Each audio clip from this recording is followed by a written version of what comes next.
At the cost of not being able to hear me and getting sick from looking out the window, our windshield, I am recording today's gratitude from our vehicle by, what time are we? 20 after 7. So by 9 o'clock, let's say, maybe 9:30, we will have traveled almost 1,400 kilometers within 24 hours, which is not ideal for either one of us. But I'm pretty sore and exhausted. Neither one of us really slept last night.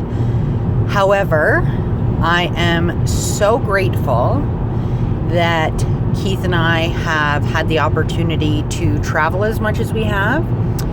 And people just seem to kind of rally around us around our honeymoon. We spent our actual honeymoon in the cancer center, so not ideal.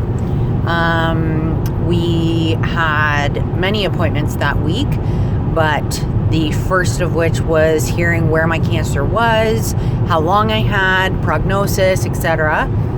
So not really the typical 30-something honeymoon. And a year later, as I said, people just totally rallied around us. A year later, we got to go to Iceland and Portugal, which was an incredible trip. Absolutely phenomenal. So today I'm grateful for travel. If you ever want to know, if you're ever heading somewhere,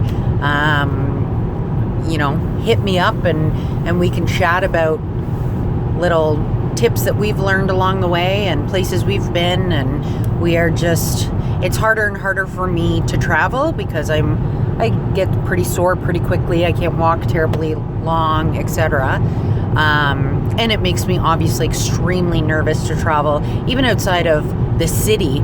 Like, to think if I was in Toronto, I'm on a clinical trial, and it just adds such complexities to the cancer that if I travel outside of the province, or heaven forbid outside of the country, it just adds that extra level or layer of difficulty when traveling, or maybe not always difficulty, but definitely consideration. But if something were to happen and the cancer were to spread and I was to go in 6 months, I can very proudly say I have traveled so much of this world, not half of it, not around it, but at 33, I am very grateful to have had the exposure to this world that I've had, and that is my day 19 of gratitude.